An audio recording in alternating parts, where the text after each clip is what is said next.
The State Department report says the United States deplores actions that show disrespect for religious traditions, including Islam. But it says the broad anti-defamation measures being sought by the Islamic Conference would have the effect of curbing innocent debate about religious issues and should be shelved in favor of outreach and government defense of both religious freedom and free speech.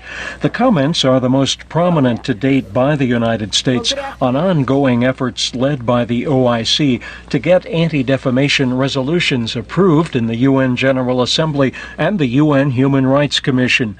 Secretary of State Hillary Clinton says the United States will always stand against religious-based discrimination and persecution, but strongly disagrees with those who would combat such problems by curbing free speech.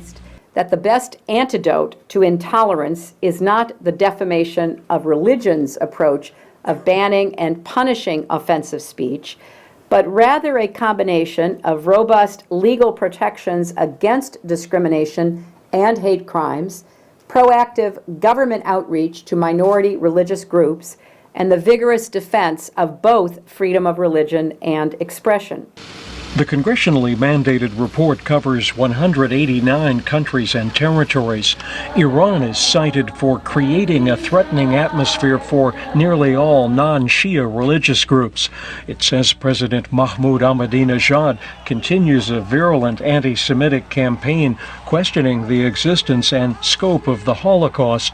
The report says there is no change in the extremely poor level of respect for religious freedom in North Korea, and it says China, which President Obama plans to visit next month, connects religious expression with issues of autonomy and independence. Michael Posner is the Assistant Secretary of State for Democracy, Human Rights, and Labor.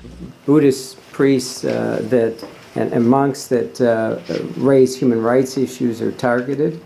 And the same thing is true in the Uyghur Autonomous Region with Muslim clerics and others. The government has cracked down very severely since the violence there some months ago against religious leaders and others of the Muslim faith.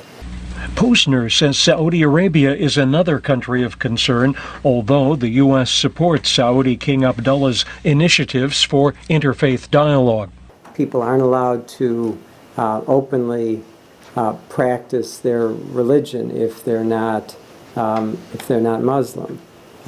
There is still a religious police that interrupts people even in private settings.